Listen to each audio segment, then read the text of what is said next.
चलो देखो एक्सरसाइज 5.2 सवाल नंबर तीसरा का तीसरा।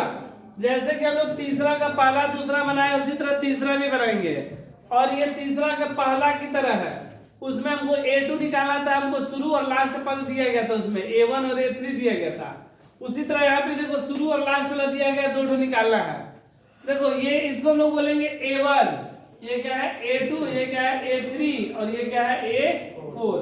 हमको A1 मतलब A का मान दिया गया है और A2 और A3 निकालने के लिए D का मान चाहिए, तो हम लोग D का मान निकालेंगे।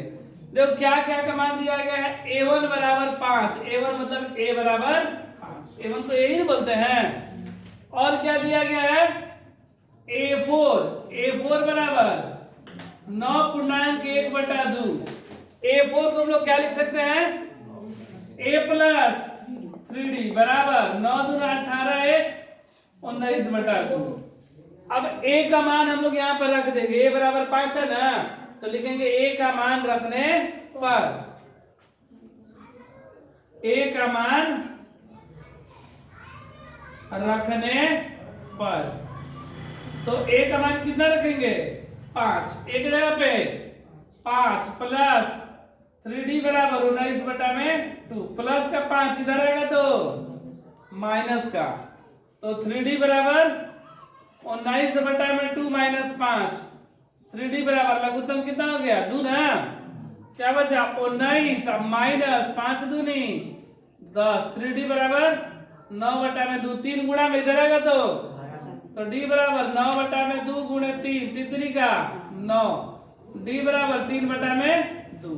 मेरा D का मान आ गया। अब हमको क्या चीज का मान निकालना है, A2 निकालना है और A3, यही ना, A2 और A3। A2 बराबर A प्लस D ना, A प्लस D। A का मान मेरा कितना 5 और D का मान 3/2, लघुत्तम 2, 5 दूना 10 प्लस 3 कितना हो गया 13/2। तो यहाँ पर A2 की जगह पे क्या बनेंगे 13/2, 13/2। अगर पूर्णांक के रूप में दिया गया होगा तो इसको हम लोग भर देंगे कितना 6.1/2। ठीक है, पूर्णांक के रूप में दिया होगा तब। अब इसके बाद हमको क्या निकालना है A3 निकालना है। क्या निकालना है A3 बराबर A प्लस 2D। A का मान 5 प्लस 2 इंटू D का मान 3/2। ये दो कैंसिल हो जाएगा ना, क्या बचा 5 प्लस 3, 5 प्लस 3 8। यहाँ पर क्या भरेंगे 8। अच्छा ये समझ में ना कि 6.1/2 कैसे लिखे हैं। देखो ऐसे लिखते हैं, 13 में 2 से भाग करेंगे, 2 छक्का 12 1, तो ये कितना हो गया 6, ये पूर्णांक में हो गया 6, ये ऊपर चला गया, ये नीचे 1/2। तो लोग इस तरह निकालेंगे A2 और A3 का मान।